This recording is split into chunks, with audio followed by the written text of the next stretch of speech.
Welcome to the cornfield and welcome back to the next 10 days video series from Winfield United. I'm Jeff Pangle, technical seed agronomist for the Delta and for East Texas.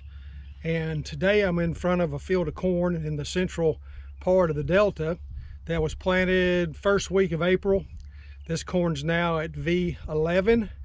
And so now is the time for us to start thinking about whether we're going to put a fungicide on this corn or not. And so with one of the 5 key pillars for Winfield United being to maximize plant health, we do a lot of work in our answer plots to determine the response to fungicide ratings for a lot of different hybrids that are in there, cropland and partners as well. So what is RTF? Or response to fungicide. So as we look into the answer plots, we do a series of tests where we put fungicide on hybrids and then we check those against an untreated, the same hybrid untreated. And as we look for those responses, we'll classify them as low, moderate, or high response to fungicide.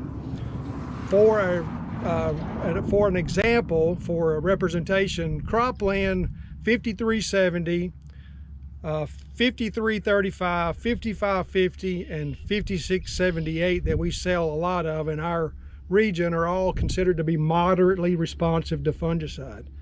Our new product, cropland 5497, last year in the response to fungicide trials was rated as high response.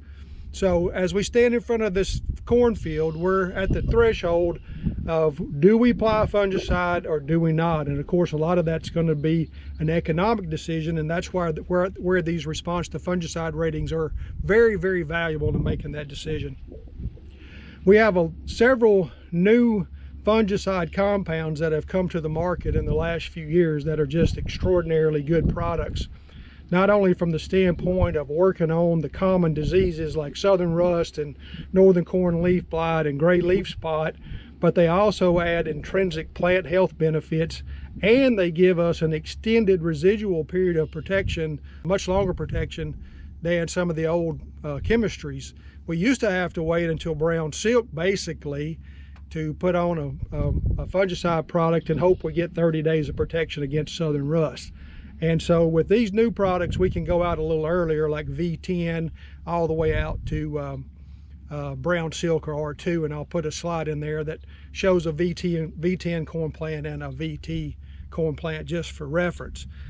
So it comes down to money, and the next slide I want to show is how we would calculate, very simply calculate a return on our investment.